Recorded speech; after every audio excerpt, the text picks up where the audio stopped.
Welcome back, party people. You are listening to Crossplay, where we get together and talk about all the video game goodness we can handle each and every week right here on the Whatnauts.com. It is Saturday, April 11th, 2020, and this is episode 21. We are now old enough to drink in the United States. So I'm excited about that one. Coming up on today's show, we're going to be talking about that new PlayStation 5 controller. We're going to be talking about our first impressions of the Final Fantasy VII Remake, as well as that weird Cooking Mama story that happened this week. It seemed like it was mining cryptocurrency, but maybe not. We'll look into all of that and more in just a bit. For now, my name is Kyle Springer, and I am joined, as always, by Ignacio Rojas. Hey. How are you doing? I'm a little bit tired, to be honest. Dude, same. I don't know why. Today I've just been super tired. Yeah? Yeah. I was playing some Final Fantasy VII earlier today and falling asleep. Not because the game is bad. We'll get to that. We'll get to that later on. But I was just like, man, I am so tired. I have no idea why. This shouldn't be happening. Yeah, I should have taken a nap, but instead I decided to just play more Final Fantasy. There you go. Good stuff. Yeah. How has things been? This is what, week 4 in quarantine for you? Week 3? For me, that's a good question. Yeah, it must be like week 4. Day 1,279. I don't know. What if the Hokey Pokey really is what it's all about?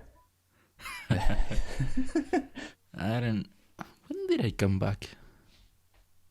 Yeah, it must be like around 4 weeks now. Yeah, it's been about a month for me. And I ventured out to the grocery store for the first time since all of this happened, because I was lucky enough to have all of my groceries delivered for those first couple weeks, and that worked out well. And then my roommates happened to be going to the store, and I was like, okay, I'll go. And yeah, it was surprising to see so many people still out and about and just doing things. Yeah. But I digress. Yeah, right now going out for groceries is the only chance I get to go out. Right, yeah. The only time I get to take in that air, that outside air. Are you much of an exerciser? Like, do you go work out in a normal routine when there's no virus? I mean, it depends. Sometimes I do, especially if for example, last semester we have like a gym in my college. So last semester there were some days that I had like more time, so I used some of that time to go to the gym. Gotcha. But it's not like I'm someone who likes going to the gym. Yeah. I often do it because I know I should be exercising more. So if I had time, I could just fill that time with some exercise, listen to some podcasts, and just do it. Fair enough. But I mean, I'm not that into working out, to be honest. Fair enough.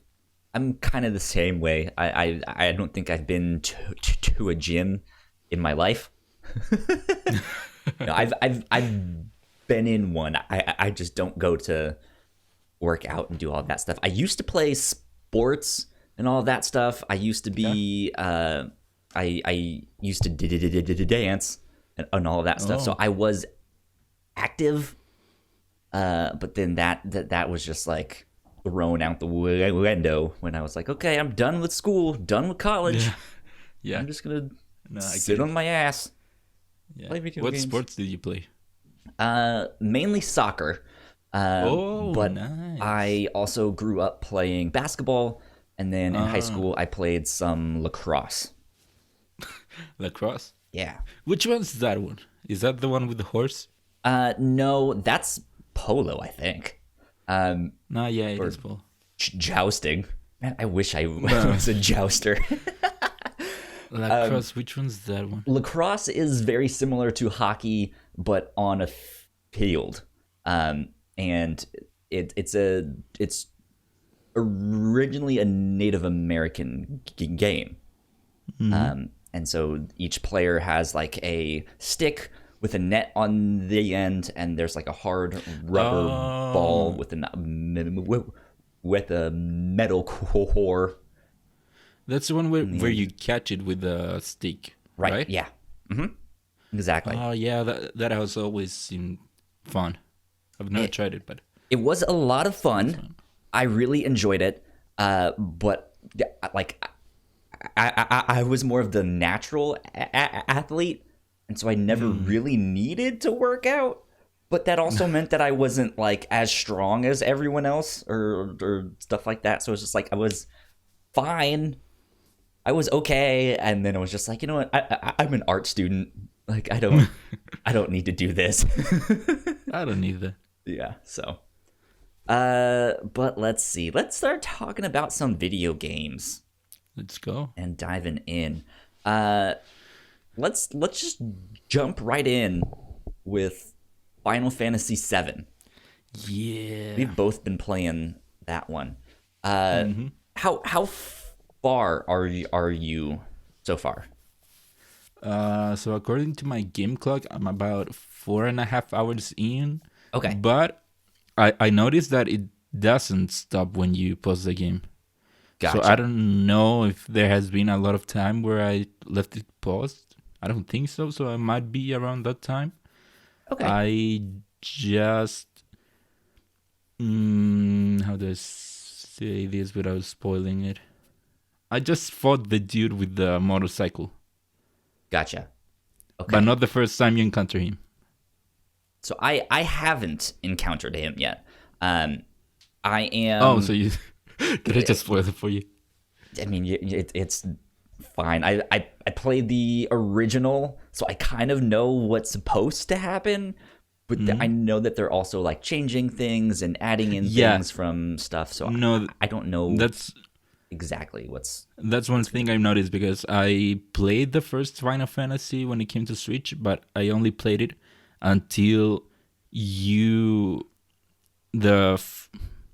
come back from the mission to the slums, and then I stopped when you are about to go into the next mission. Gotcha. So I have noticed that there has been a lot added to the game. Yeah. So I'm actually right about at what you just mentioned in the remake. I got to the slums. I spent the night, and then I'm like spending the next day. It's like, okay, here's all this introduction to the side quests and stuff. Oh, so you just to the side found quest. a bunch of cats. Oh yeah, So yeah. No, I know that one. I've been doing that stuff, and I like what they're doing with that. I think my game clock said I was like 3 hours in. Yeah, but sounds about right. I did hit pause to like eat some pizza and stuff like that. So, but yeah, as far as the side quests go, I really like what they're doing with that so far. It is like, hey, you're a mercenary, right? Like you need other jobs. It's like, well, if you don't know anyone, you can't really get hired, especially if they don't trust you. So let's start taking on some odd jobs, and you'll build up your reputation and stuff like that. So I like that. So that wasn't That makes on the sense. original game, right? Well, in the original, you are a mercenary. Yeah. It's like you're an ex-soldier Soldier. person. It's all the same in the remake, but there weren't really any of those side quests. There kind of were a couple things, but not like this, where it's like, hey, I lost my cats. Can you help me find my cats? Yeah. So all that stuff is in this new one, and I'm liking it so far. Of course, finding cats is just like, ugh, this is stupid. I don't want to go find someone cats. I don't. At least that mission, I thought that I was expecting it to be more of a chore trying to find the cats, but I just ended up finding them naturally walking around the place. It wasn't very hard. Yeah, it's really fast. So it's not like, oh, there's this big side quest where you have to find cats and it's terrible. No, it's like 2 minutes, 5 minutes. But I think also what I liked about that is that like my reaction to that one is exactly how Cloud is failing. He's just like, ugh, this is stupid. Why do I have to do this? So I like that connection. Like it makes me feel like I'm actually Cloud and I get to play this stuff, and it's like, yeah, I get it. I have to do these stupid things to start, building up a reputation for helping people and beating monsters and doing stuff like that. So it's like one day I'll get there, but I'm liking it so far. I played, I guess, half of what I did in the demo, right? It was like that first boss. Except I guess compared to the demo, there's a couple more cutscenes and flashbacks to like, the Sephiroth character. Yeah, I like that. They, even for the demo, they kept some things from the demo. Yeah. But also, one thing I really like, two things I really like from what I played. One is that now I'm getting a better sense into how this world or this city that is Midgard connects how each part connects to each other. For example, it was when I played the original Final Fantasy, it was a bit weird going from the city to the slums. It was kind of, I couldn't see that connection, but now when you get to the slums and you actually, if you look up, you can see this. You don't see the sky, you see this big this big structure over you, right? And you get to you take in how massive this place is and how you're below everyone else. I mean, below the big city, the modern city. You're in the slums, you are underneath everything. I really like. It's kind of like if you've seen, or I guess like read the manga or the anime, if you've seen Battle Angel Alita, where there's this like giant city kind of up in the sky, and then underneath is just like the slums, and it's like where all the workers live, and then there's just this like massive city right above them, and it's kind of like that. Yeah. And I also like how more of a world it feels like, more of a world full of life. Right. Like comparing the place you are, the slums in the original, to this one, this place is much more of a town. Whereas to me, the other one always felt more like a desert place with a few houses here and there, but not much. But here, no, you get the sense that this is a community, a town. There are a lot of people living here, trying to survive, and that's one thing I really like, how the remake improved that, and also how you get to experience in the city the aftermath of the macro reactor exploding. You actually go through all of it and see the repercussions of everything. See how everyone got affected, and I really like that. And that's been phenomenal so far. Yeah.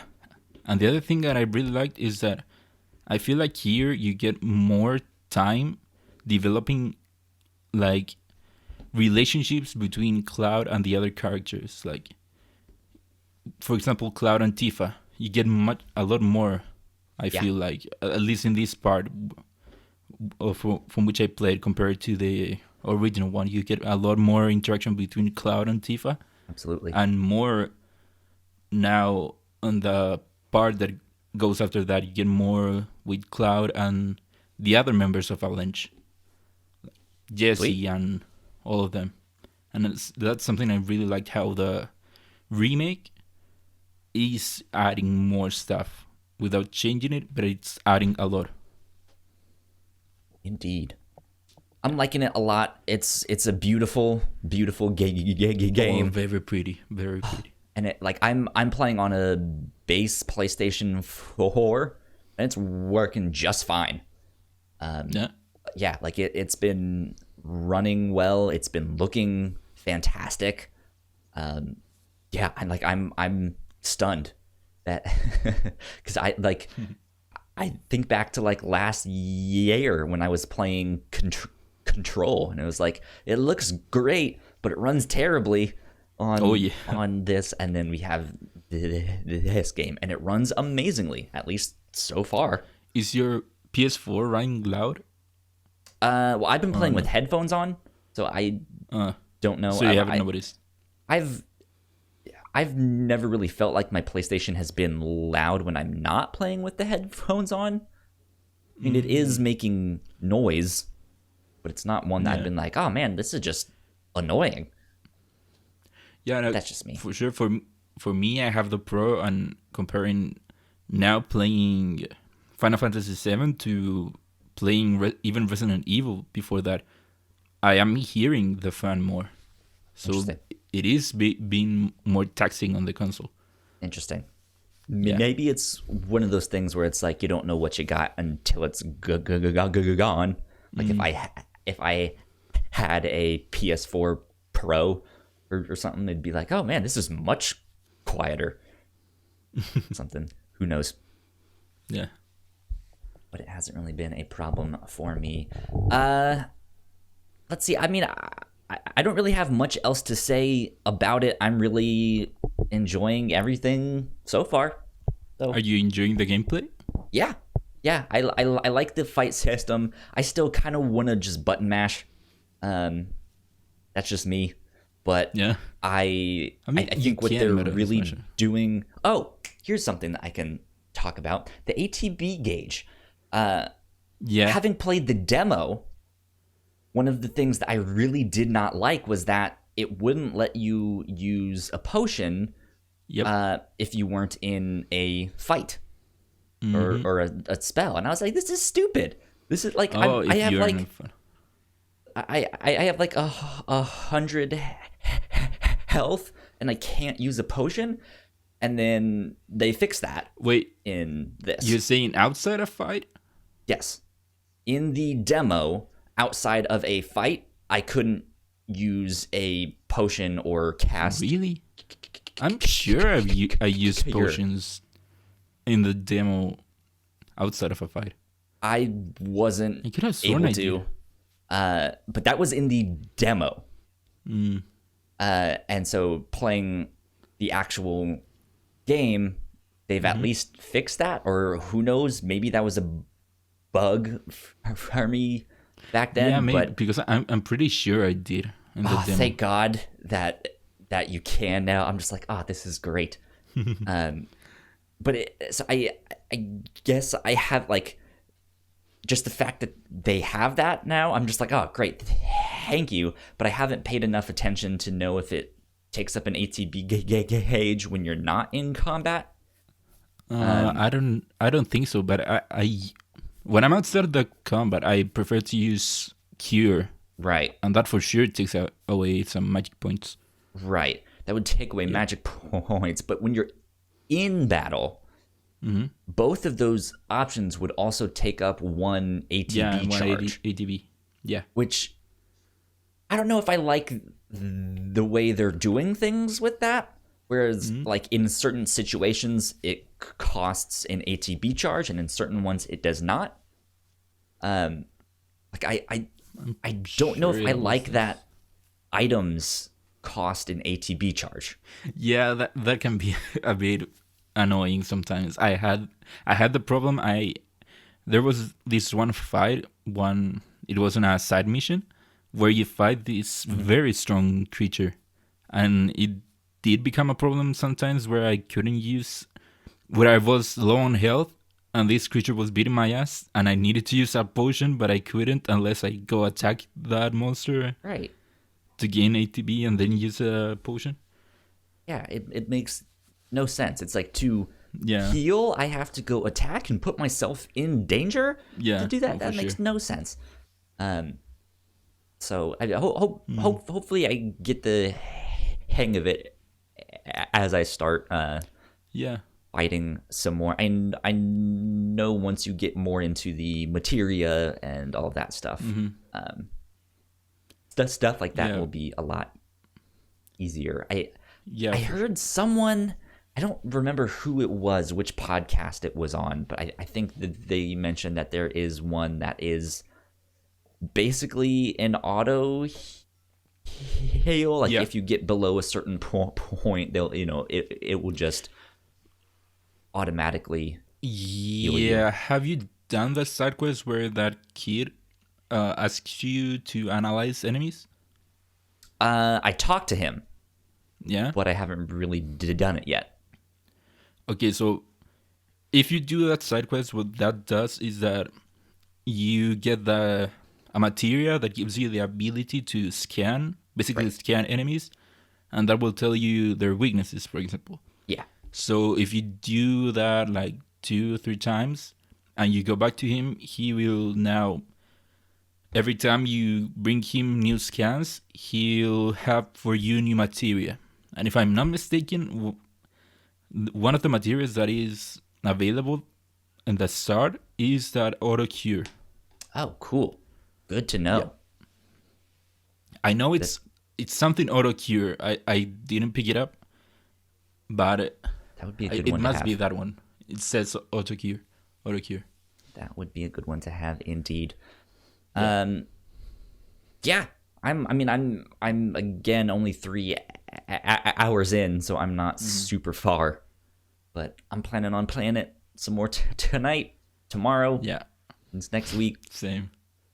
For the next one, at least there's Right. something else coming up. Well, it's only what, like 30-ish hours is what seems Yeah, to it be must the be around there. average. Yeah. Mm-hmm.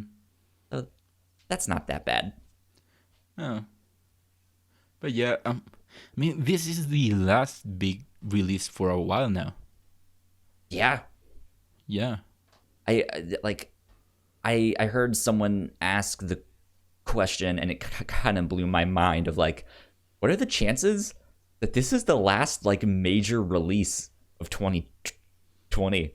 And I was just like, oh Yeah, man, no, that what would if? suck. Who knows? Yeah, would it? Yeah, because from what we know, the only other games that have a better chance of coming out are Cyberpunk, which comes out later in the year, and then there's Avengers, but we haven't heard much of it. And Yeah, they've kind I of don't gone know. silent. Ghost of Tsushima, that doesn't get delayed, but who knows? I'm expecting Ghosts of Tsushima to be delayed. I think Yeah, that's unfortunately, inevitable. it will probably get delayed. Unfortunate. Unfortunately, yeah. Indeed. Okay, that's basically all I've been playing. I played a little bit more of the Division 2, but I kind of got stuck and kind of rage quit it. Yeah. Let's talk how. I think it must have been last Sunday night.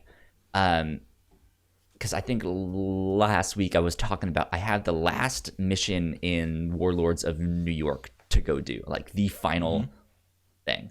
And so I went to go do that on Sunday, and I played through legitimately all of it, got to the final boss, and shit was just whooping my ass. I ended up having to squad up with someone. I squatted up with a random person, was just like, help me, someone, please. I can't do this. And someone came into the game like right as I was about to fight the final boss.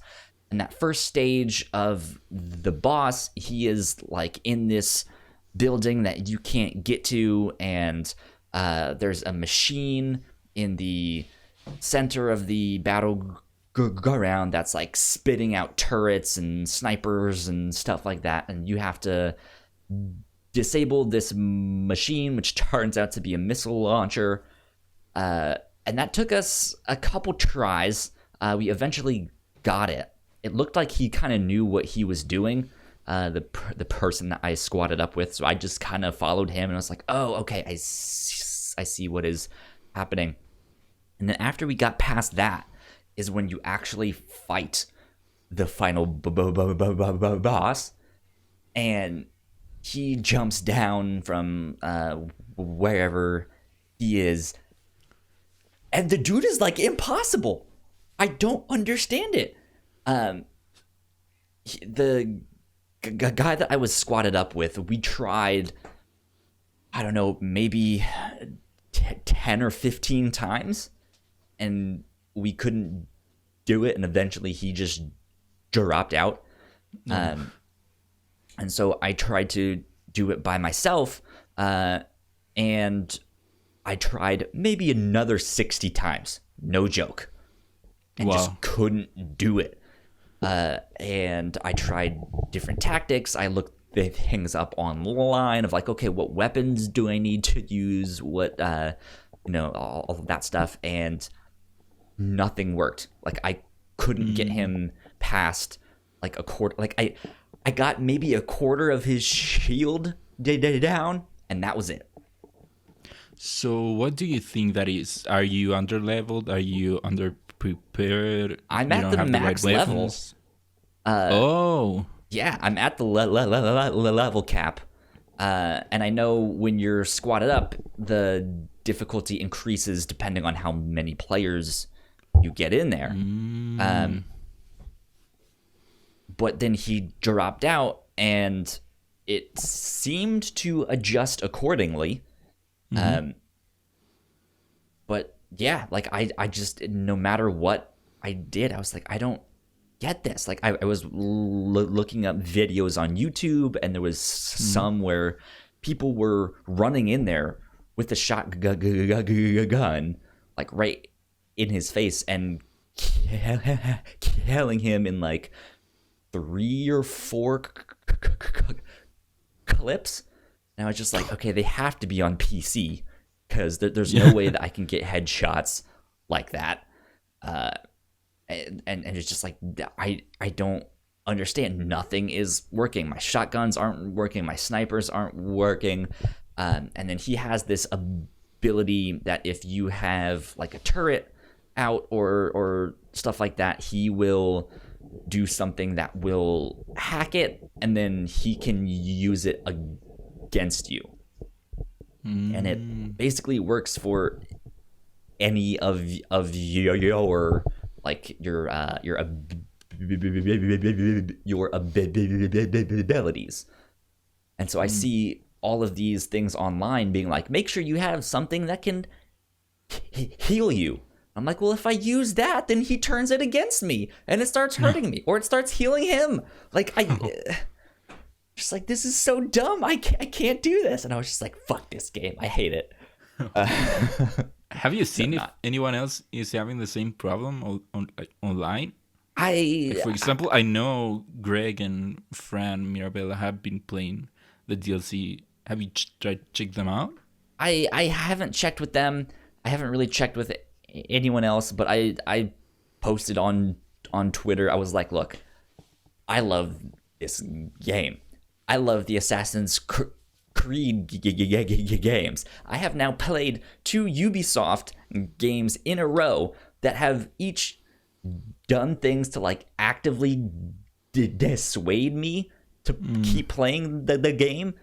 And it's like, I don't get this. Like we talked about the Assassin's Creed thing a couple weeks ago here on the show. And then it was this. I was like, look, I'm max level. I'm not amazing at this game, but I've gotten through just fine until See, now. that's the problem. You have to get good. Yeah, right? But Get good, like Kyle. that's the thing. Like to have a difficulty spike right there at that last boss that essentially like stops me from beating the campaign is not fun. Like I beat the campaign of the Division 2 by myself, but I didn't get to play any of the raid content because I was a solo player and I really didn't want to squad up with people. And that's just me. That's like my style of like how I want to play. But then that difficulty spike was just unreal. I was just like, I've spent, I played all afternoon, all night, just trying and dying and trying and dying and trying and dying. And I was like, I don't understand. What am I doing wrong? Yeah, it sucks. So, enough So of that. close. Maybe it'll be one of those things that like a month down the road when I'm still in quarantine and half the world is you know gone to shit. I'll be like, you know what? I'm gonna play some Division 2, and I go back in and I beat it on the first try. That would be great. Have you had that happen? Yeah, I have had moments where I come back to something that was so hard and then don't know how it got easier somehow. It's so weird. Yeah. So I've had that happen with like Final Fantasy 12, Final Fantasy 13, stuff like that where I've gotten stuck and I'm just like, man, fuck this boss. This is ridiculous. And I'd put it down for like a month and then come back and beat it on the first try. And I'm just like, how? What did I do differently? Nothing. Maybe because you have a clearer mind? I don't know. I guess. Yeah, or weird. maybe the game was like, hey, you suck. We understand. Let us You help suck. you out. Like, oh, you decided to come back here. Let us make it a little easier for you. Like, no, we were sorry. We don't want you to go away again. Right? Here, we'll make it easier. Oh, well. Yeah. Oh, well. What else have you been playing, Ignacio? Well, for one, I finished Resident Evil 3. Okay. Yeah, I talked about it last week. And yeah, I now I can say now that I'm done with it, I enjoyed it as much as the other remake, Resident Evil 2 remake. And the thing is that it is a bit short. Like when you end, it does tell you how long it took you, and it was 4.5 hours for me. It is a bit short. Nothing. I wish it was longer because I was enjoying the game. I enjoyed the gameplay. I enjoyed the... Weirdly enough, I enjoyed being a bit tense. Like having to walk slowly, making sure a zombie isn't behind me. Having to listen to everything. And yeah, I wished it was a bit longer. Also, I wished it was a bit more Metroidvania. Because it is kind of like a Metroidvania sometimes. You have to go on... Because you would encounter a door, for example, that is locked and has... it requires an ID. And you just have to go somewhere else, find that ID, and that ID will unlock other doors. Yeah. And inside some of them, you will find a new weapon or an upgrade, a new pouch. So in that sense, it is a Metroidvania. But I wished it was more. Like sometimes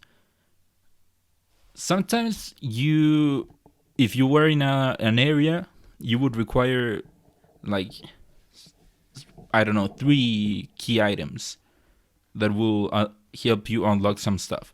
But as you progress, that just either it doesn't happen, or it's just one item for this whole area, and you use it once. So in that sense, I kind of wish it was more Metroidvania. I feel like That makes sense. Yeah. Resident Evil 2 was more of a Metroidvania towards the beginning. So in that sense, I did like that more on Remake 1 or Remake 2. But that being said, I feel like I enjoyed it as much. It is more of an action game than the last one. Right. But still, I really enjoyed the gameplay. I enjoyed having to survive some zombies. The one problem I had is that you played the demo, right? I did not know. Oh, but well, you know the tyrant Nemesis. Yes. Yeah. You know how he would chase you down, and if you're running, he would suddenly pop right in front of you. Yeah, there was a Like big that. nope from me. Yeah. Sadly, there isn't much of it in the game. Like, as you progress, he just becomes more of a frontal enemy. Someone you have to beat down. You will have several boss fights with him where you have to fight him and try to kill him instead of just running away, trying to survive. And that's one thing I wish the game kept throughout it. The idea of having someone chase you down. I wish that would have been kept. But that being said, it wasn't really much of a problem, to be honest. So would you have rather, like, if he caught you, it was just like, well, you're fucked. Like, yeah, like No. I would that's have it, rather have him chase me more throughout the game instead of that one area at the beginning. Oh, so it's only like right at the start there? Yeah, Okay. pretty much. Gotcha. Yeah, the next times you encounter him, it is more of a he's chasing you down through this corridor, or he's just straight up a boss fight at the top of this skyscraper or building. And you have to fight him and I win him down. I thought you were saying that he was an encounter, like a boss fight that you had to fight multiple times down, you know, in the course of the game. But I guess that is not the case. He's just No, that is the case. oh No. That thing that I'm confused. having him chase you down, you're in this area and you have to be conscious of where he is looking for you. You know that feeling? That mechanic, that thing that Yeah. happens? Okay, that's only on the beginning area. okay. The next time he is in the picture, he's a boss fight. Gotcha. Okay, that makes sense now. Yeah, he's either only a boss fight or these sections here and there where you are running down a corridor trying to not let him grab you. Gotcha. So I wish that idea of having him being a constant threat, chasing you down or hunting you down, I wish that would have been kept throughout the game instead of that one area at the beginning. That makes sense. Yeah. That makes sense. Yeah. I guess that would kind of take away the tension where it's like, Yeah. okay, this is just a normal boss fight now. Yeah, and that shows you how much of an action game the game is, more than maybe even Resident Evil 2. Yeah. That idea that only at the beginning he is chasing you down, and the next times you encounter him, he's a boss that you fight him head on. Fair enough. Yeah. But like I said, I enjoyed it. Even I enjoyed it as much as Resident Evil 2. That being said, Resident Evil 2 could be considered longer because of the ability of playing two sides of the game. Yeah, the Like, I would multiple play throughs. Yeah, you can play a side A and a side B, whereas here you have the one story, and I would say it is as long as the side A of the other one. Okay. Mhm. Good stuff. Who knows? Yeah. At this rate, if not many other video games come out, I might be like, okay, I might need to play these Resident Evil remakes just to have something. I do recommend it. Who knows? I might go back and do Dragon Ball Z. Or you could do that. That would be a In good fact, one. I think it's on sale right now. Really? I think it's right now. If not, if it hasn't ended. Good to know. Yeah, you should definitely pick that one up. Cool. Yeah. All right, so last thing I want to ask you about Resident Evil 3. Would you recommend it to someone who hasn't played Resident Evil 2 Remake? Or like... I would rather recommend playing Resident Evil 2 Remake first. Okay, good to know.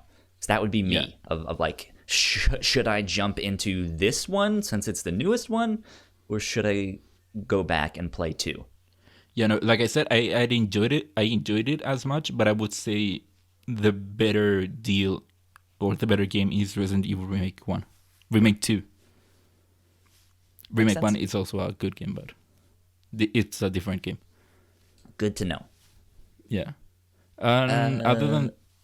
Anything else? Yeah. I've been playing a bit of Digimon Story Cyber Sleuth. I picked that one up on my Switch. Digital monsters, Digimon are the champions. Don't do that. Don't do that. I don't like that song. What's wrong with that song? Oh, what's wrong? What's Yeah. wrong is that it replays the original songs. That's what's wrong. It replays Butterfly and Braveheart. That's what's wrong.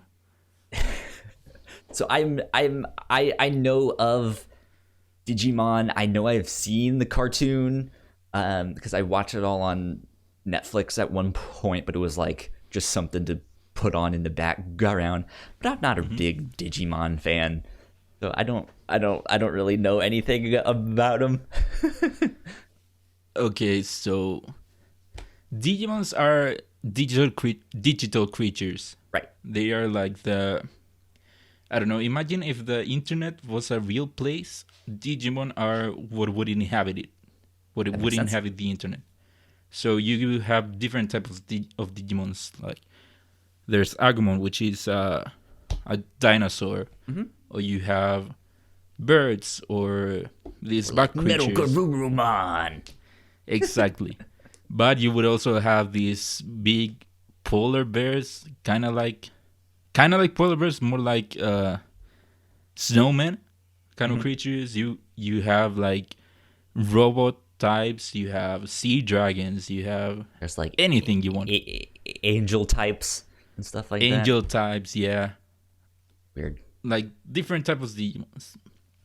And the lore of Digimon is really a bit different between shows, between seasons. So, for example, in the first Digimon, the digital world was a parallel world to ours, whereas in Digimon 3, it was something humans created, or stuff like that. So, Interesting.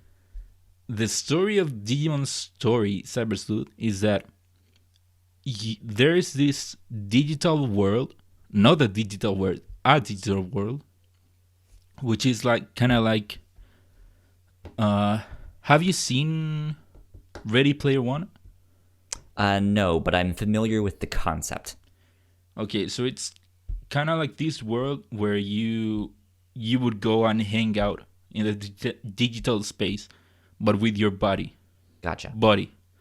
Instead of being over text or through a computer, like you go into this world. Yeah, it's like the VR chat rooms. Yeah, that they kind of have. like that. Yeah. So one day you are hanging out on a chat room, and then all of a sudden a creature pops up and says, "Hey, go to this area and we'll show you something. And if you don't go, we'll hack all of your information." So you and two other people decide to finally meet up in person or in person in the digital world, and go to this area to see what's up. And so you get there, and all of a sudden you get hacked, but you get hacked in that you acquire a new ability, which is Digimon Scan. And then you start discovering that there are these creatures called Digimon, where before you got into there, when people talked about Digimon, everyone thought that they were these programs used by hackers to hack all your information. Like they would go through any firewall. Gotcha. But you get there and you find out that not every hacker is evil. Like there are good hackers, bad hackers, whatever. And these hackers have these Digimon, these digital creatures, which in a way would be a personification of hacking, in a way. But instead of hacking, they are creatures you use to fight. So you become a hacker, and then something happens in the digital world. You start discovering that these Digimon maybe they aren't just programs, they might be sentient, but when you try to go back to your own world, something happens, your body becomes digital and you go back, and then it's a whole mystery to find out what's happening, why is your body digital, why is there this new sickness where people who spend time in this digital world, all of a sudden they enter into a coma. So the story is trying to figure that out, while you also become a digital detective. You start taking in cases, and I want to be a digital detective. That sounds awesome. Yeah. So you become a digital detective, which means people come to you with digital problems, which means, hey, my app isn't working right. And you discover that it isn't working right because there's a Digimon inside. Or, hey, the AC in this building is going crazy and we don't know why. And it turns out there's this freezing Digimon inside. That sounds fun. Yeah. Really fun. So that's the story, more or less. I don't think I did a good job explaining it, but it is the story, more or less. No, I'm into it based off what you just described. That sounds fun. So the gameplay is kind of like a mix between Pokemon and a detective game. The Pokemon side is that you use your Digimon to fight against other Digimon, and it is turn-based, but not like Pokemon in that it isn't a set like you go first and then I go, then you, then I. It kind of can change up. Okay. But is there like a weight bar or something, and it's like once your bar fills up, you can go? No, not that. It is that you at the side see the order in which you can attack or your enemy can attack. Okay. And so that order can change as the fight goes through. Gotcha. But yeah, you fight the enemy Digimons kind of like in Pokemon. You don't capture Digimon in the same way you capture Pokemon. Instead of, say you encounter a new Digimon, you can't just capture it right there. You actually have to encounter it several times in order to be able to get that Digimon. Interesting. Like you encounter a Digimon one time, and that fills up a bar, like a scanning bar. So what you're doing is scanning the Digimon, so when that bar hits 100%, you can go back to a place to have that Digimon get like materialized. So in a way it is kind of like Pokemon, but in a way simpler and in a way more complicated. Indeed. And then the other gameplay is more like a detective game. That sounds really cool. Yeah, it is a cool game. I'm not usually the type to play this type of games, but I don't know, maybe it's because it's Digimon and I love Digimon that I'm enjoying playing the game. Yeah. Now, yeah, for now I'm sticking with it and I want to know where the story goes. Isn't there like a new Digimon anime coming out right now? Yeah, there's a anime that is a retelling of the first Digimon that just came out last week. Have you checked that out yet? Oh yeah, I watched the first episode. How was it? Good. Yeah. I mean, as a Digimon, it isn't that it was good. I'm intrigued to see where it goes. Okay. Yeah, and if you haven't checked it out, or if you aren't a fan of Digimon, I would recommend trying it out to see maybe if it hooks you. Gotcha. So are they like doing what the Final Fantasy VII remake did, or is it like keeping the same story but like expanding on it, and that's why you're No. intrigued? Or like what's so intriguing of like, I want to see where this goes? What is intriguing is that the characters are the same as the first Digimon show, Right. but it isn't the same story. Like, clearly they are changing stuff a lot. Okay. And it does seem like the dynamics are going to change, but I mean, the show doesn't show you much the first episode to see exactly Sure. where it is going. So that's why I'm interested in what it showed me, but I can say that it is this wow anime that I loved. Okay. I'm intrigued to enough. see what they change. Good stuff. Nastio's been on a Digimon kick. Yeah, no, I mean, Digimon Story Saber Sleuth came out a while ago. I even played a bunch of it a couple of years ago on my PS Vita, but I stopped. Okay. But lately I have been on a Digimon kick, so that's why I decided to pick it up back. Cool. And yeah, like I said, I'm enjoying it. Good stuff. This type of games isn't really my type of game, but maybe it is because it's Digimon that it is getting its hooks on me. That makes sense. Well, let's dive into a little bit of housekeeping, and then we will continue on with the news of the week. News. Exactly. So if you guys did not know, we have multiple podcasts here at the Whatnauts. You guys can go check them out on our website, which is thewhatnauts.com, or your podcasting platform of choice. Just type in the Whatnauts, and all of our shows will pop up right there. If you like what we do, patreon.com/thewhatnauts is where you can support us for as little as $1 a month.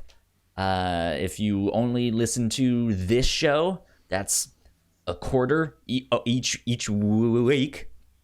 So if you think our podcast is worth a quarter, $1 a month on Patreon, I would good say way we're with you the quarter. support us. Hopefully, right? Yeah. It's like that that Home Alone movie where he's just like, keep the change, you filthy animal. So if you guys have some pocket change that you want to throw our way, we will happily take it off your hands. We have a bunch of exclusive content from some of our other shows at the $3 tier. Be on the lookout for all of that stuff. And of course, we want to give a big shout out to our Patreon supporters at the $5 tier for helping us out. So thank you, Sam, for keeping the mics on, keeping all the lights on, and helping us out. We appreciate it. Shout out to Sam. Exactly. Okay, house has been kept. That's it. Let's move on to the news. I did not update how many news items we have. So how many news items do we have? 6. It's been like that for weeks now. It didn't need to change. Oh, good. Good. Let's start out with this new PlayStation 5 controller. Introducing DualSense, the new wireless game controller for PlayStation 5. This news is coming from the PlayStation blog itself, in which they had a bunch of new details. Most of them here, I'm just going to run down a bunch of bullet points that I pulled out from this thing, and then there's a quote at the end of their blog post that I want to read. But the bullet points are as follows.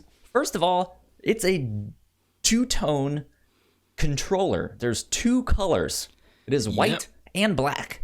There's a little bit of blue. It was a bit shocking seeing the design, to be honest.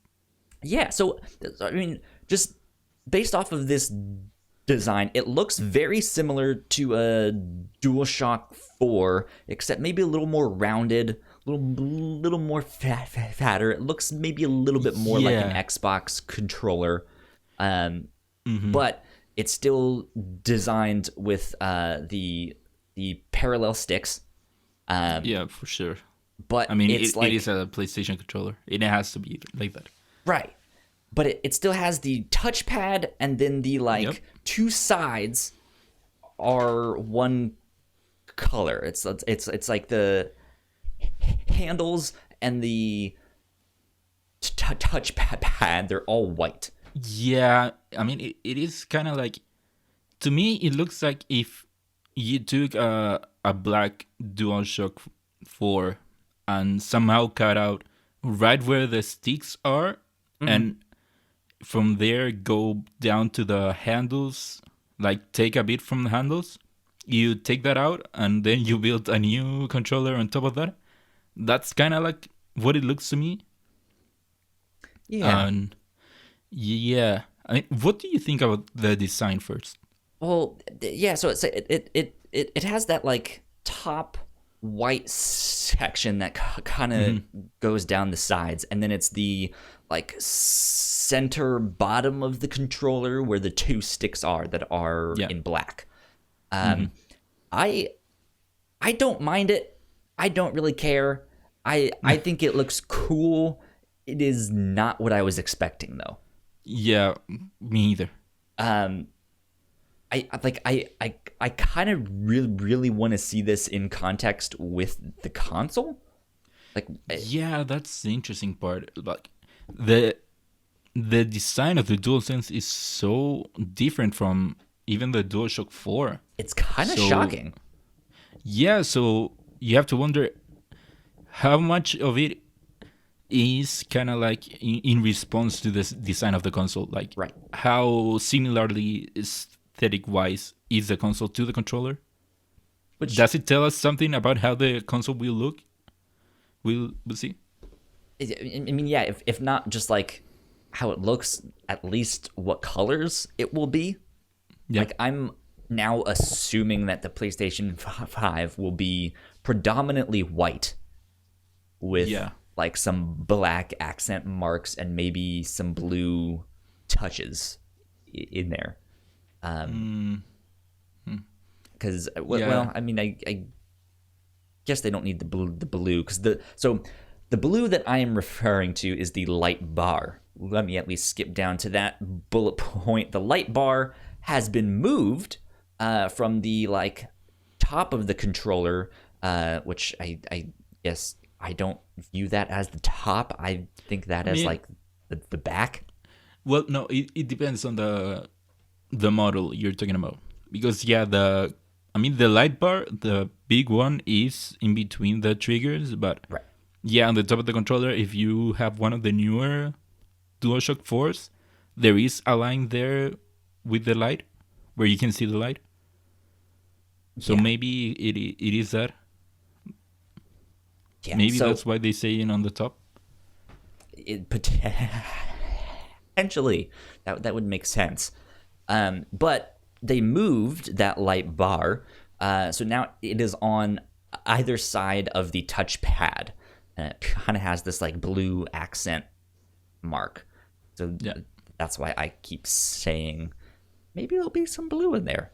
Who knows? But I guess that could be a moot point. Well, it could be like the PS4, the old PS4, the original one that had that light bar, that light in the middle. It Yeah. could be like that. Yeah, indeed. We'll see. But yeah, we'll see. I mean, So to we've me- mentioned the two-tone design. Okay. We've mentioned the light bar being moved. They have adopted haptic feedback and adaptive L2 and R2 triggers. That one we kind of already knew. Yeah. There's Did going to we be a know, rechargeable. or was that a rumor? I don't what remember. was that? Did we officially know that it was adaptive triggers, or was that a rumor? I'm pretty sure we knew. I'm pretty sure that was in like one of the Wired articles or something. That is what they were going to be doing. But at least if that was not true, we now have official confirmation Yeah. that we do have haptic feedback, and we do have the adaptive L2 and R2 triggers, which basically just means the rumble is going to be a lot better The triggers are going to be able to tighten up and stuff like that, depending on what it is. So let's say you're like pulling back a bow and arrow, that will feel slightly different than the trigger for a gun, something like that. Yeah, like as you go tensing the bow, the triggers get more resistive. Exactly. Let's see. We also know that the controller will have a rechargeable battery. We know that was to be expected. Yeah, that was to be expected for sure. They did make mention that, like, hey, we've tried to improve the battery life too. So hopefully this one has a better battery life. We shall see. I never had a problem with the battery life, to be honest. Neither but have I know it is a problem a lot of people have. So it is good that they are. It does seem like they made it a point to improve the battery, and that's nice. Yeah, that's always a good thing. Longer gaming sessions, bro. More Mountain Dew, bro. So the share button is now the create button. That sounds promising. I don't think we know exactly what that means exactly. But I expect it to be the same, like the share button. It's essentially going to be the same, but I'm hoping for more options. Like, it will probably be GIF. Here's a video. Here's a, you can upload something to your PlayStation account that has your your opening bumper or something like that. Yeah. Who knows? I mean, right now the share button already gives you different options. So what I'm expecting is that they give you even more options, and that's why they took it as an opportunity to rebrand the button. Yeah, I don't think it was necessary. Which is exactly what I'm hoping for too. Yeah. Just more options. So, and last but not least, we also know that it now has a built-in microphone. Yeah. Which is that is nifty, but also a feature that I don't want. That's not one that I see myself really using. But who knows? I mean, it is only convenient when you actually need it. Yeah. Because unless you, like, say you and your friends plan on meeting up on some game, now you don't have to worry about having a microphone to talk to them. Yeah. So in that way, it is nice. But then again, for people who don't really talk much on video games, it isn't really a necessity. But I do think it is a neat thing to add to the controller. It's a neat thing in terms of like you said, just for the few times that you might actually need it, it's right there ready to go, and you don't have to like find your extra piece or your headset that had the microphone and all of that stuff. It's just right there. But I mean, for me, it would be more convenient because right now, since I use Apple headphones, the DualShock 4 doesn't really let you use the microphone from the headphones. So I always have to use my PlayStation camera as a microphone. So this, to me, it would be more convenient. Yeah. But what I wonder now, how many games do you think at the launch of the PS5 will have the gimmick of using the microphone for something? There's gonna be hey, say one or this two. And, hey, you Pikachu remake confirmed coming to PlayStation 4. Yeah. No. Nintendo finally decided to bring Pokemon to the PlayStation family. This is what pushed them, the microphone. No, so I like the concerning thing to me is also the like privacy aspect of like I don't necessarily want more devices listening to me. I already have. You already have a lot. What's one more? I have my cell phone. I know it's listening. I have an Amazon Alexa, and that thing is listening to me. I know that. But I still just like, I want that to be on my own terms of just like, I bought that because I wanted that device. Like I don't really want the microphone in this. So that's just me. And also, wait, go ahead. One thing that they didn't mention in the blog is that it will also have a headphone jack, like the DualShock 4. Yes, and it will still be a headphone jack. And to be honest, my favorite thing of the DualShock 4 is the headphone jack. So I'm happy it is back. Yeah, that is a good one. Because the headphones that I have on right now are Bluetooth headphones, but they have that like optional cord. That's like, if you don't want to use the Bluetooth and you want to stick it in something directly, just use that. And I'm like, great, that's what I'll do. So here's a quote coming from Jim Ryan, the president and CEO of Sony Interactive Entertainment, about their new controller. DualSense marks a radical departure from our previous controller offerings and captures just how strongly we feel about making a generational leap with PlayStation 5.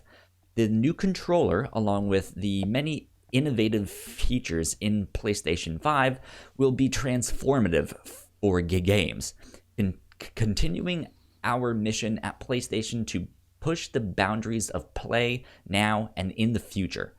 To the PlayStation community, I truly want to thank you for sharing this exciting journey with us as we head toward PS5's launch in holiday 2020.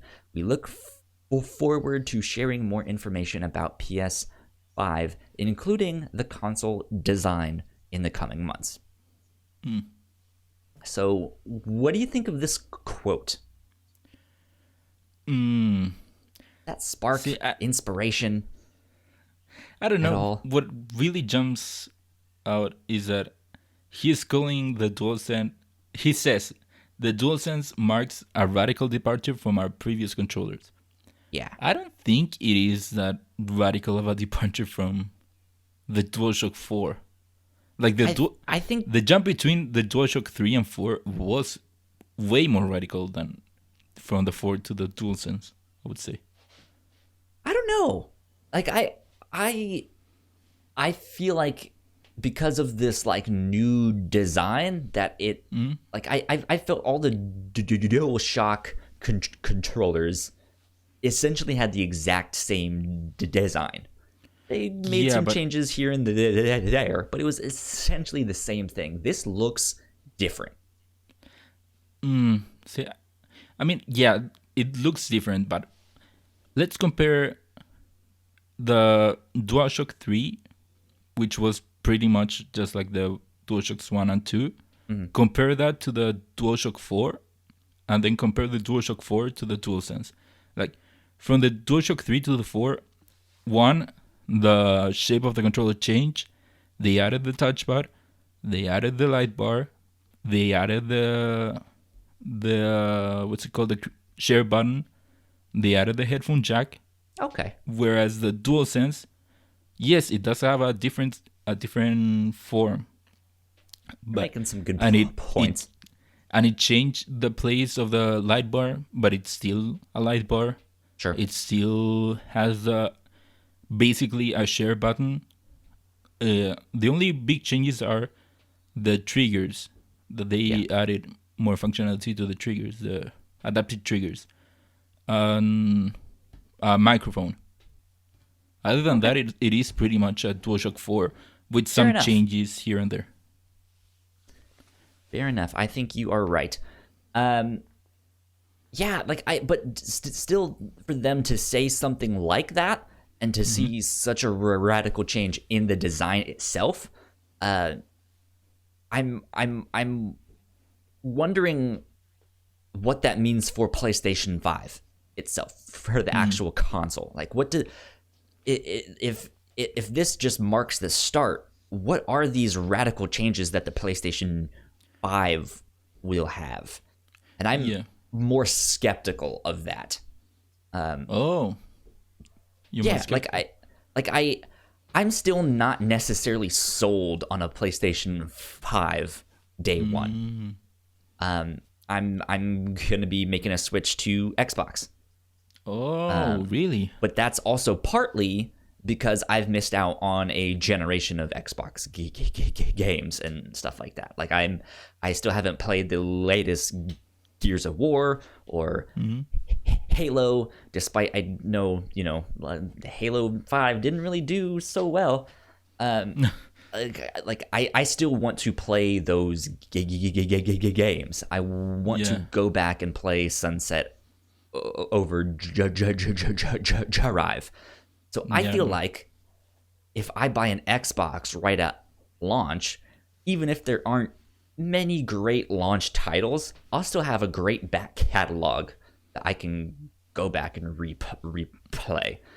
So that's why I'm sold on the Xbox, but the PlayStation 5 hasn't sold me yet on, like, this is what we're doing differently. Which, let's be honest, I'm still gonna get one. But it's just like, if I had to pick on day one which one I would get, I think it's gonna be Xbox. Yeah, no, you make an interesting argument I never thought of.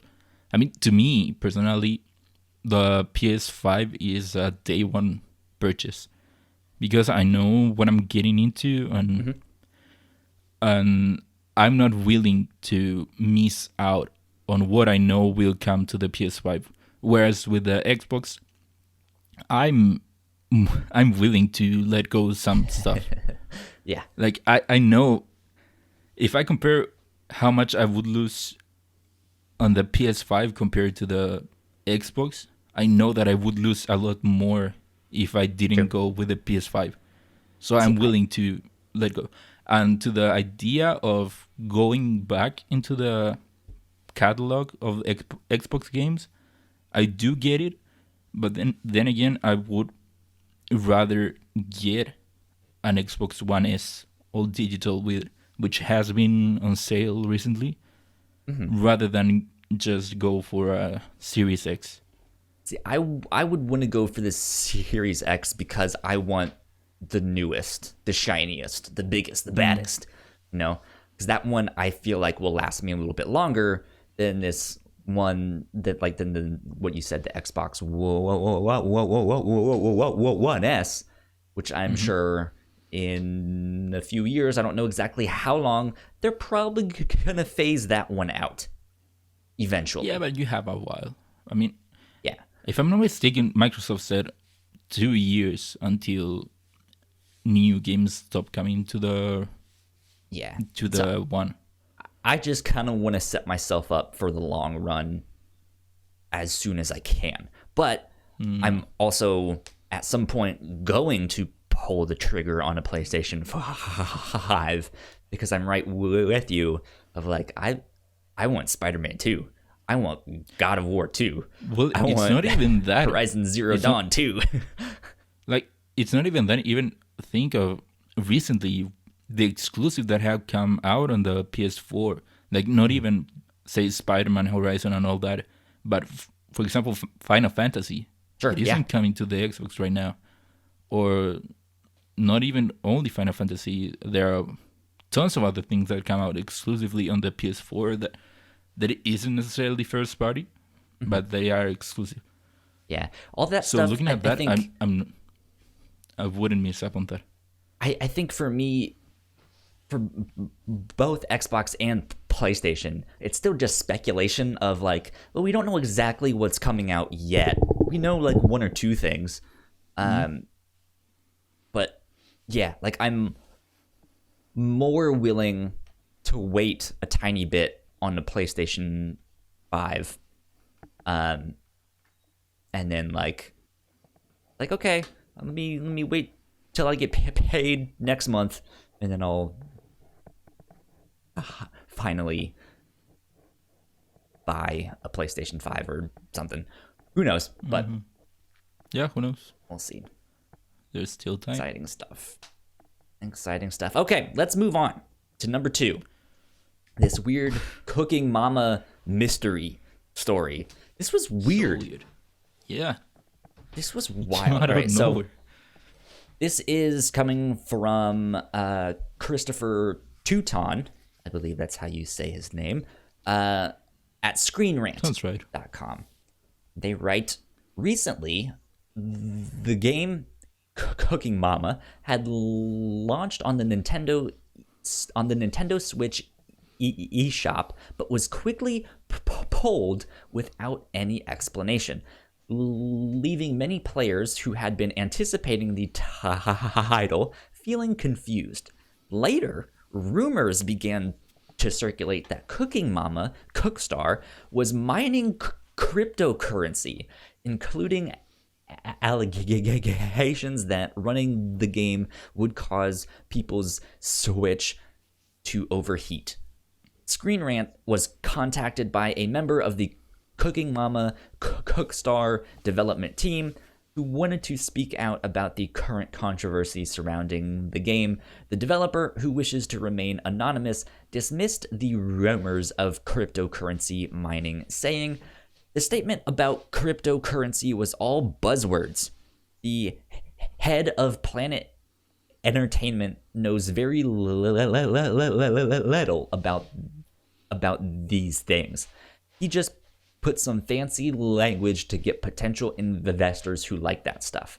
As for the crashes and overheating, that would be because the game is made in Unity by many people working on their first game. It's not the best product, but it made it through several vigorous reviews by Sony and Nintendo. There is no way crypto mining stuff could get through those tests. I doubt anyone at 1P would even be able to make such a thing." End quote. So there's a little bit more to this if you want to look into it.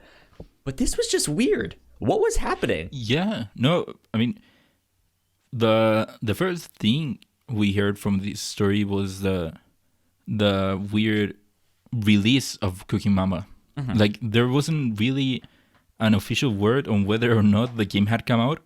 I mean, that was the first controversy or the first mystery here. Right. That did Cooking Mama come out or not? Some people have Cooking Mama, but some people haven't gotten Cooking Mama. But then you had this stuff of the rumors coming out that is the game mining cryptocurrency secretly on your Switch? So that was the first thing that I heard. I was like, what is going on? They're mining things on the Switch? Yeah. What is happening?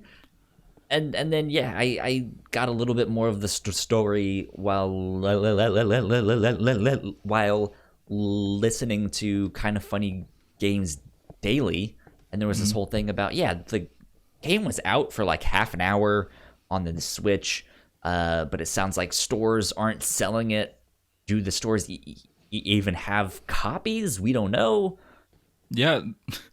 Yeah, that was the first mystery. Did the game come out or not? No one knows. And so, like,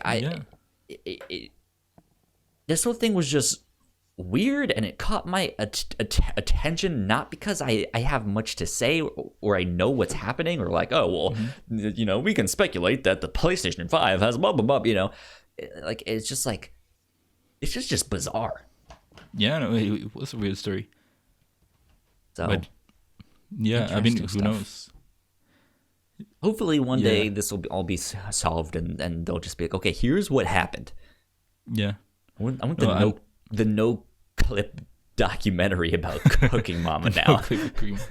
Yeah, no, but to the rumors that it was mining cryptocurrency, apparently that wouldn't be very productive since the Switch isn't really the ideal hardware to mine cryptocurrency, so that in itself would be weird. Yeah.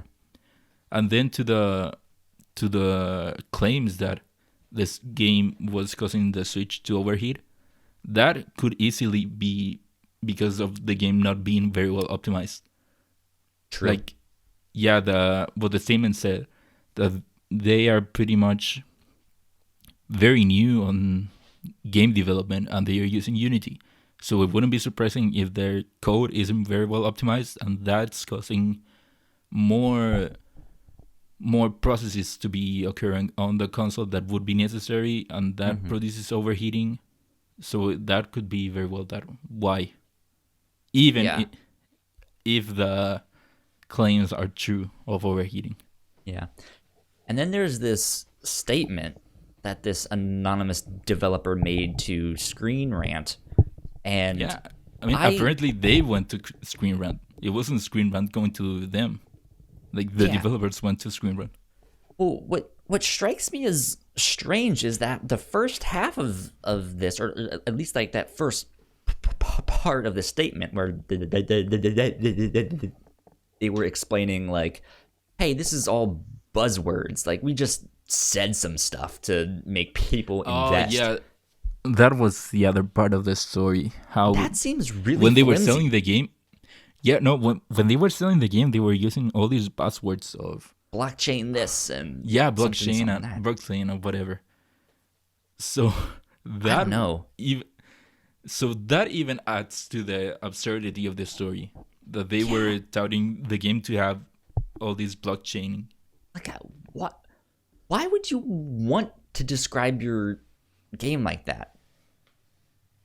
I guess to like investors, they want to see something like a return on their investment, and so throwing in those buzzwords would make sense and stuff like that. It's like, oh, it's technology mumbo jumbo that I don't understand. Sounds good. I see it more as trying to seem more interesting to the common person. Like, you start throwing out buzzwords and to make yourself sound more interesting. But see, I feel like I'm the common person in here, and that just turns me off. Like, the game is called Cooking Mama. I don't give a fuck about blockchains.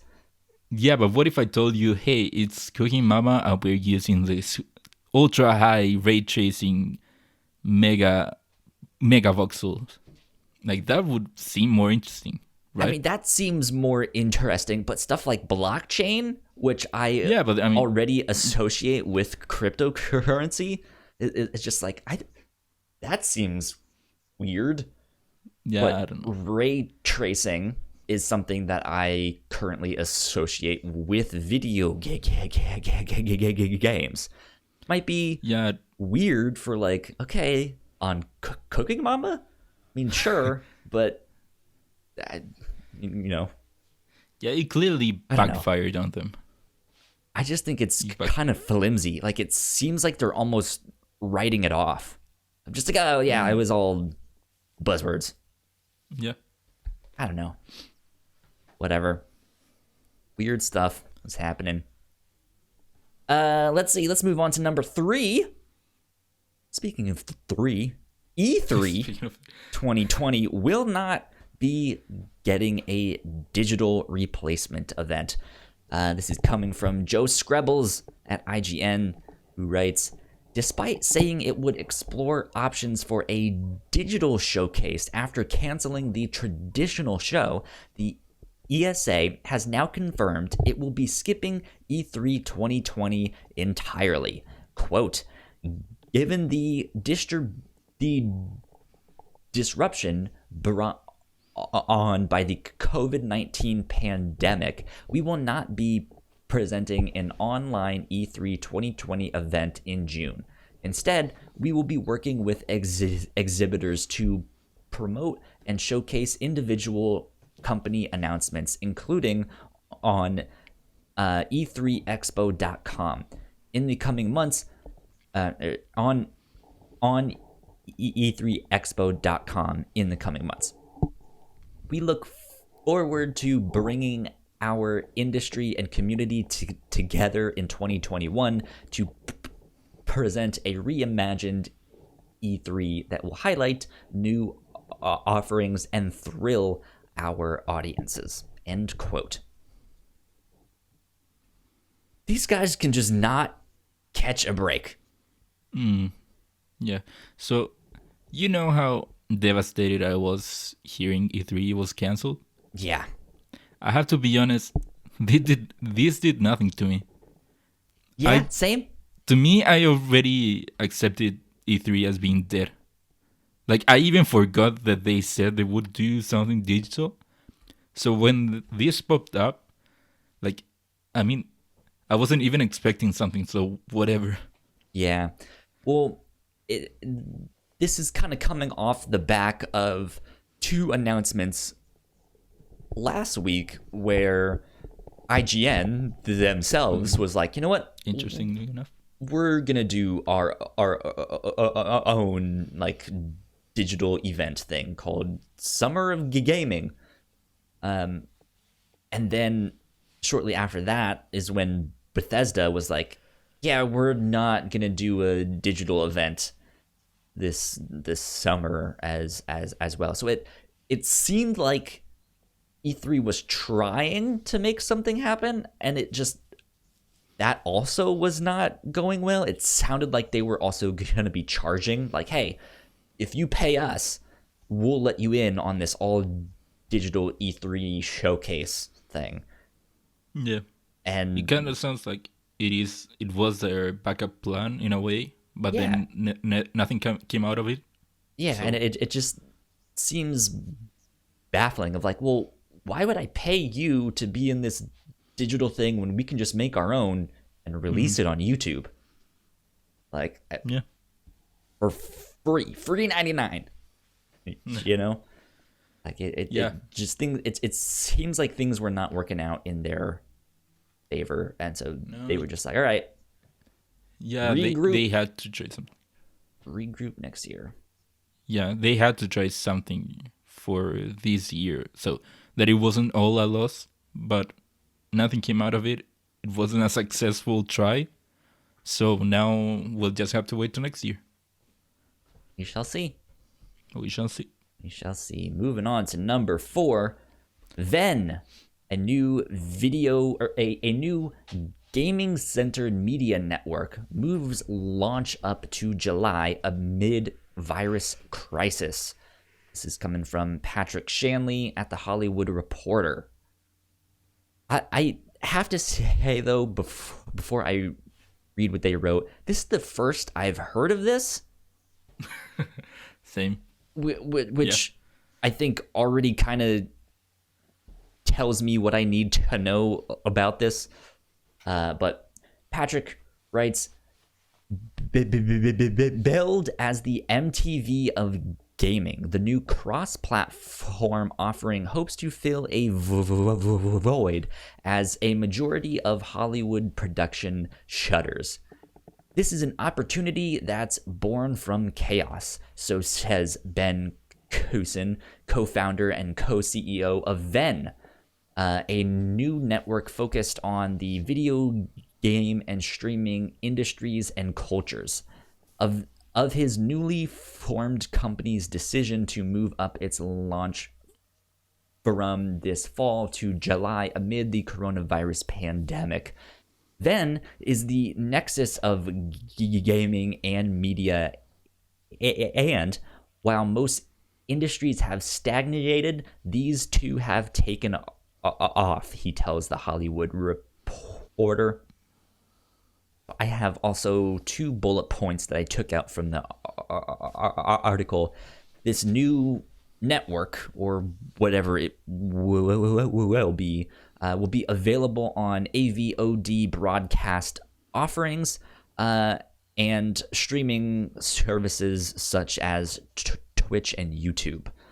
At their launch, they're going to have about 30 hours of content per week. But once their second office is finished, they're hoping to bump that up to 55 per week. Ignacio, what do you think of Ven? What is Ven exactly? Basically, it sounds like they are trying to be IGN. Like, they are trying to capitalize on this new booming industry that is gaming, game streaming, gaming personality streaming. Like I said, like IGN. IGN has their different products. They even have a morning show where they discuss the day's news. Right. And they also have VODs that go to the YouTube and they streaming on some platform. So it does sound like kind of like that. So Interesting that you mentioned that, because my first thought goes to G4, of like they're just trying to remake G4. I've never watched G4. I don't think we ever got it here. Gotcha. Okay, that's right, because you're out in Chile. Yep. Yeah. So here in the United States, G4 was a legitimate TV channel where they had like video game news shows, and that's how I found out about E3, and I got to watch all the E3 coverage and stuff like that. But yeah, it's essentially what you described that IGN does, but IGN does it without an actual TV channel. So all right. So when I first heard this news, I was under the impression that they were making it more of a clip show, like a whole channel dedicated to like clips of different streamers and stuff like that. And I was like, that sounds really dumb and really strange. But apparently that's not the case. They are trying to focus on news and stuff like that. So it sounds like they're going to have programming, and who knows, they might have a clip show and stuff like that. But sounds like they have a variety of stuff. But I just don't understand why it needs to be a TV show. I don't know. I mean, it is clearly someone coming from outside the industry, seeing like the TV industry and Hollywood, and trying to capitalize on the gaming industry and doing what they know, which is, hey, TV is a big deal, right? Let's bring video games to TV. Well, so let's see.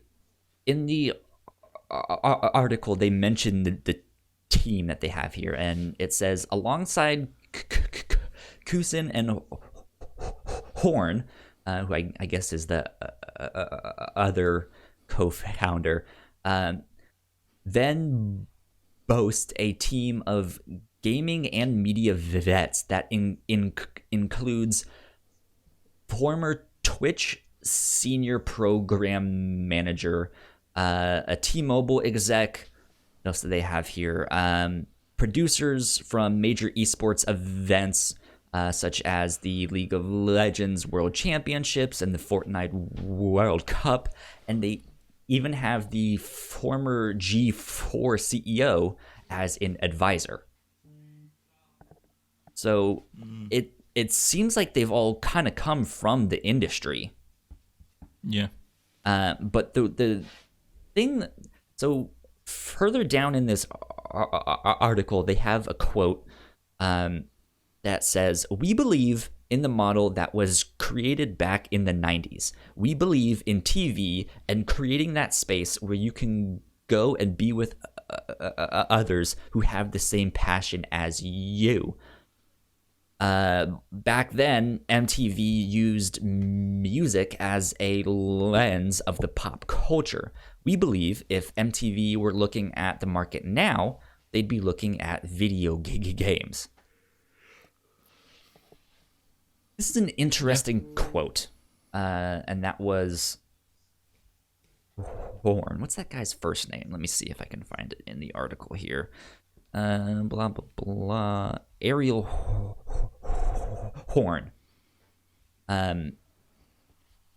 So that first part of the quote honestly makes me roll my eyes. Like, we believe in the model that was created in the 90s. We believe in TV. It's just like, okay. You obviously don't know what the gaming space is then, because it fits best online. It fits best on live streaming. It fits best when I can watch something and have a chat like right next to it. Like I don't think TV creates that same space that he goes on to say next, a space where you can go and be with others that have the same passion as you. I don't feel like I can be with those people like I can on Twitch that has a chat thing right there, right? Like TV doesn't really have that. So all that stuff just kind of makes me roll my eyes and be like, okay, you don't understand exactly. But the second part, I think, is really interesting. The back then, MTV used music as a lens of the pop culture. We believe if MTV were looking at the market now, they'd be looking at video games. That makes sense. That reads to me as like, okay, you have an idea for something. Yeah, but maybe, I don't know. I don't know how much MTV they'll go. I mean, I don't think they're trying to be the MTV of video games. Which is, I think, where I was confused when I first heard the news of like, well, MTV originally just did music videos. So are they going to be doing clips of streamers? Like, I don't understand that. But that does not seem like that's what they're doing. But this idea of like, how can we get a better look at culture today, like gaming culture and stuff, by looking at gaming? I think there is something to that. We can better understand the world around us through gaming and the communities that it has created.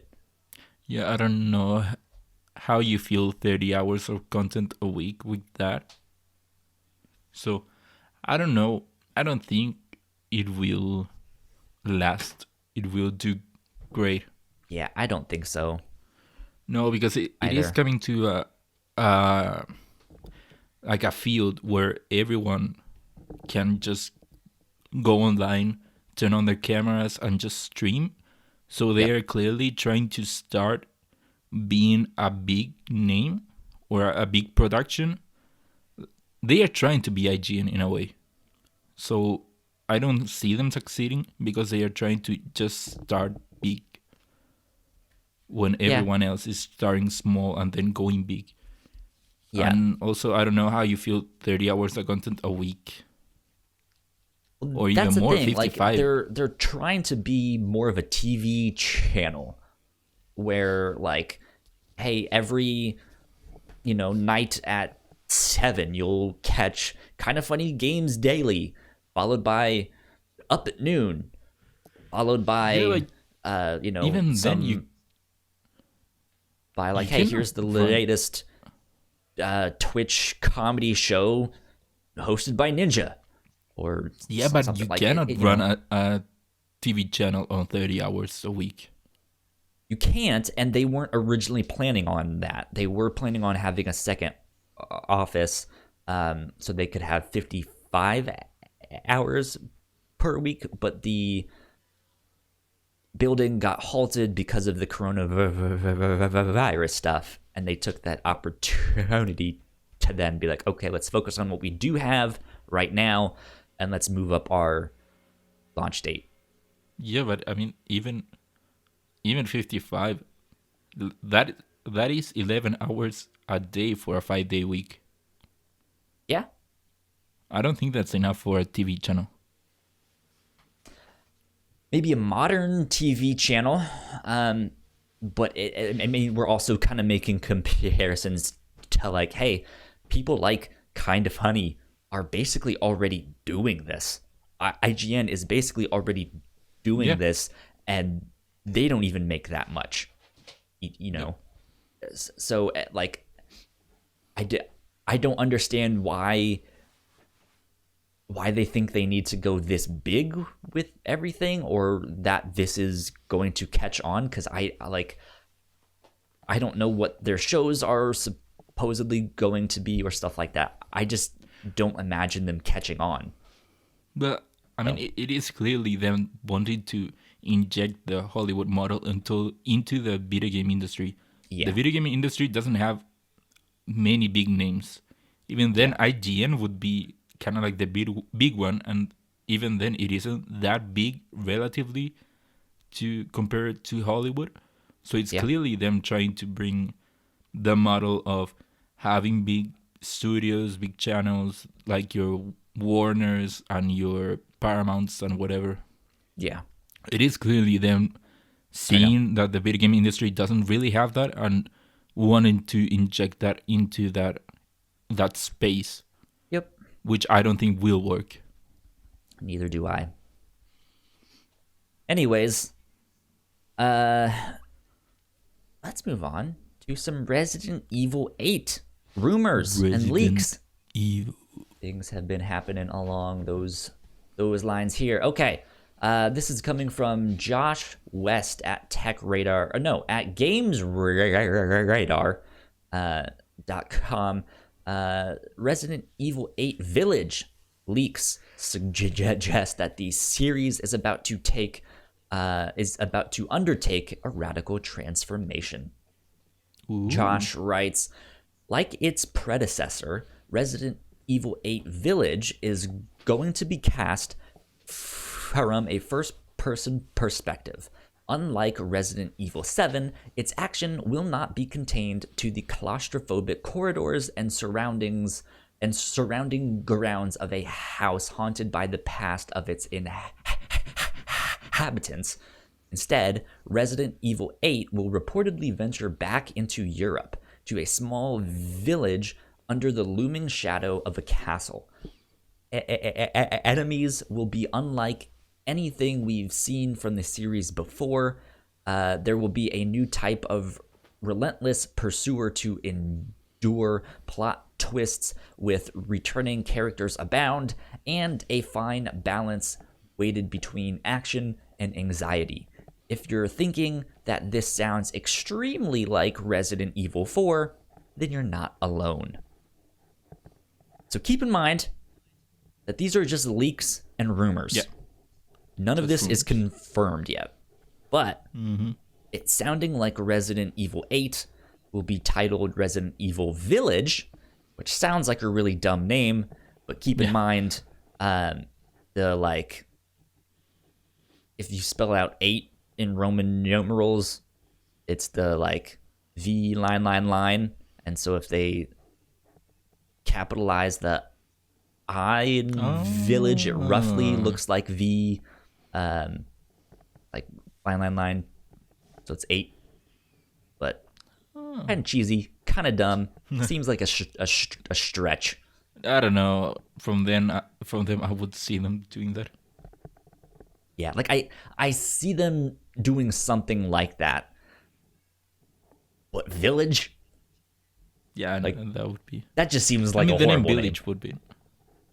The name Village would be kind of like weird, but if they choose to go with Village, I do see them trying to do that with the numbers and the name. Oh yeah, absolutely.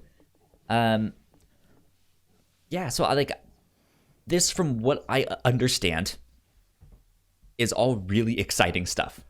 I know a lot of people really like Resident Evil 4 and its inventory system. Excuse me, just got the hiccups. Yeah, so it's also, I think IGN talking about that it sounds like there's gonna be maybe werewolves in this thing. I don't know. But this does indeed seem like a vast departure from what I think of when I think of Resident Evil. What do you think? I don't know. The way they're making it sound does sound like what I think of Resident Evil 4. What I think Resident Evil 4 is. Sure. So I don't think it is that far of a departure. I guess I'm thinking of the franchise as a whole rather than a specific game. Yeah, but But then again, what is really I also a don't play departure the from the games. franchise? So, you know. What is really a departure from Resident Evil? Like the first 3 were horror games. Good point. The next games became action games. Then 7 became a first-person game. Good point. Good point. So, who knows? I'm assuming this was maybe going to be announced at E3.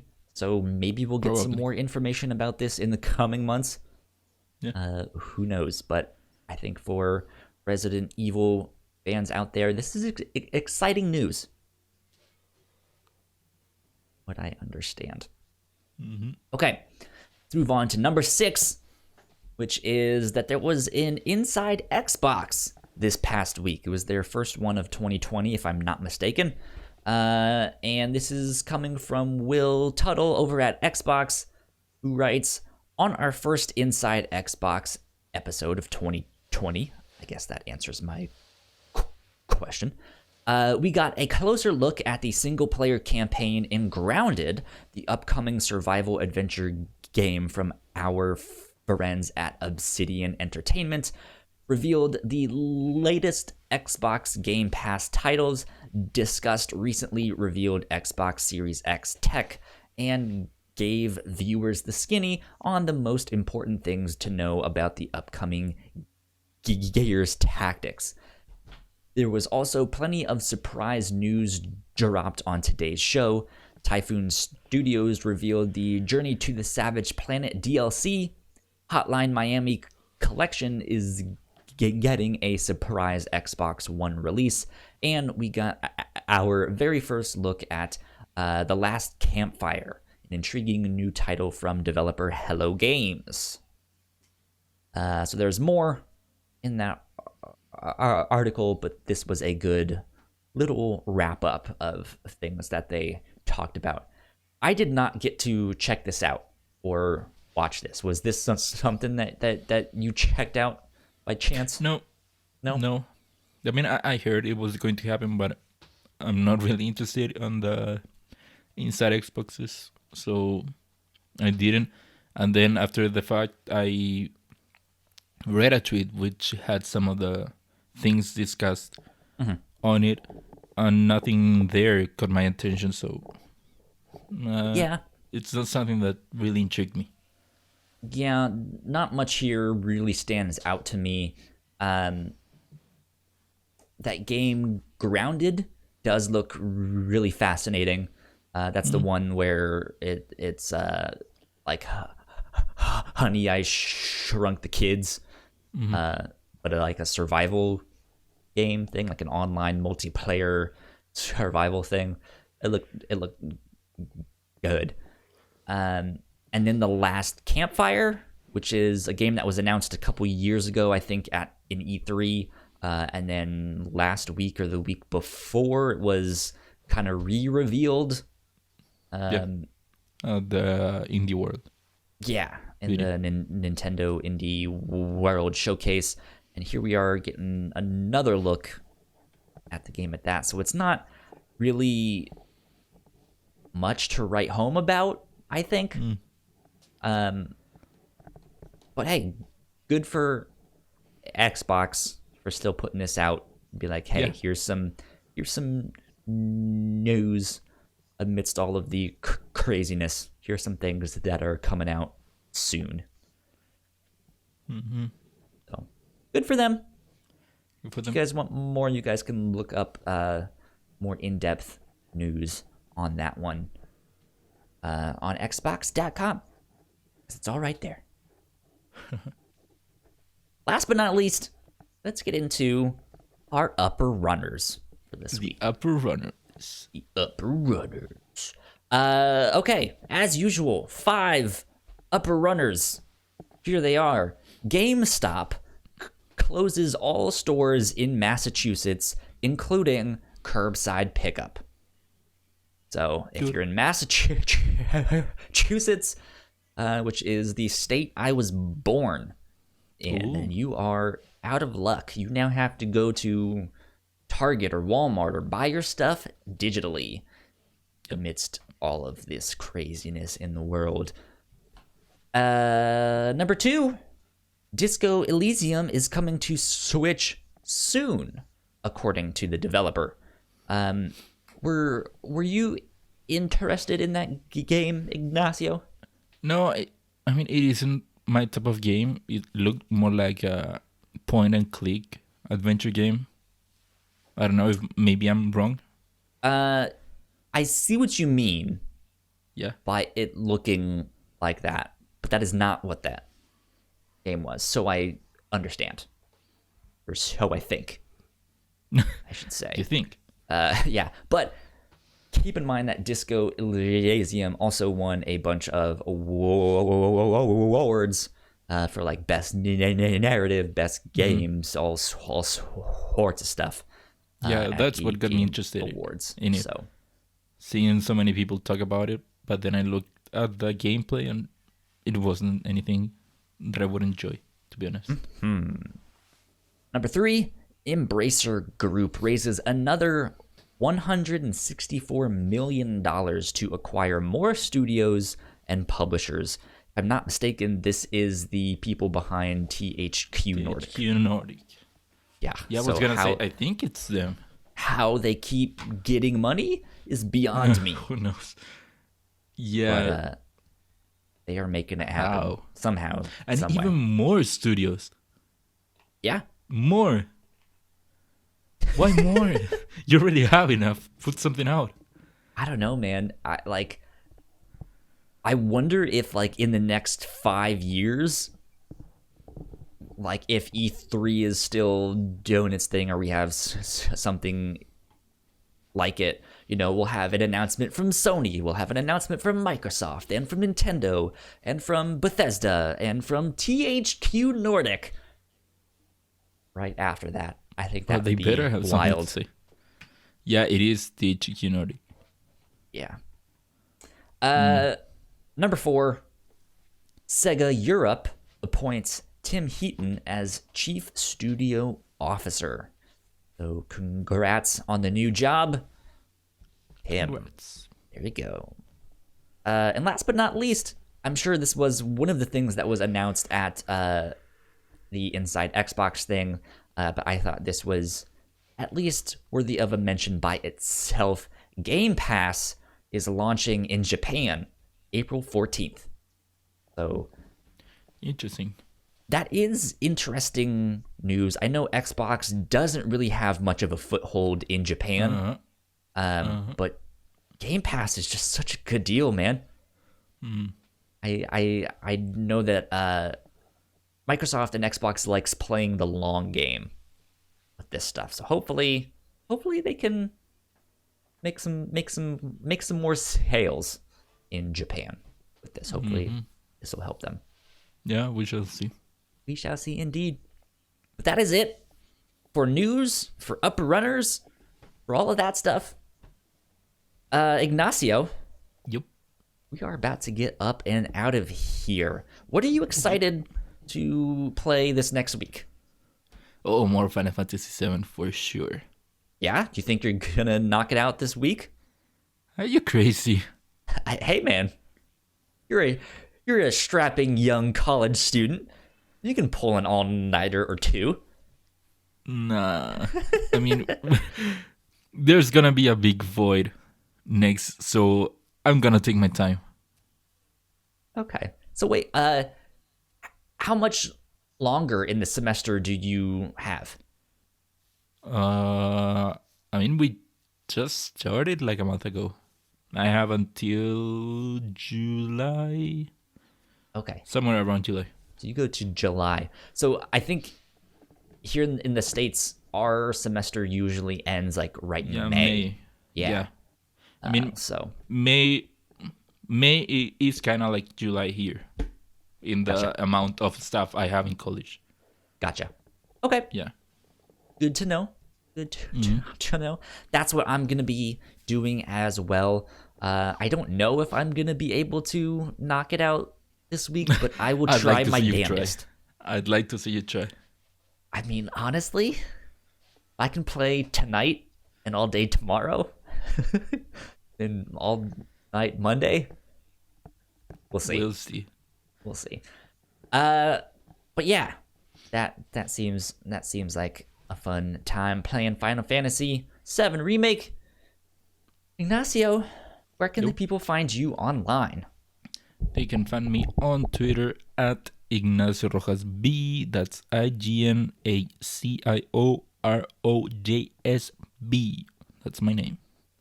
You guys can find me at Yo Kyle Springer on Twitter and Instagram. If you guys want to stay up to date with this show as well as any of our other podcasts, you guys can follow us on Twitter at the Whatnauts. I mentioned our Patreon, patreon.com/the Whatnauts. I mentioned our website, thewhatnauts.com. Go like, share, subscribe, tell a friend, tell a foe. Subscribe to us on YouTube. Go buy some merch. thewhatnauts.com/store.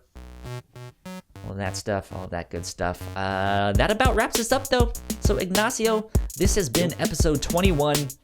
Let's get on out of here. Bye. Okay. Bye. Thank you guys so much for checking out our podcast. We hope you enjoyed that one. Let us know in the comments down below if you too are playing Final Fantasy VII Remake, and if you guys are enjoying it, what you like about it, or if you're not. Maybe you're not. Maybe you're just like, yo, this game sucks. No one should ever play it ever again.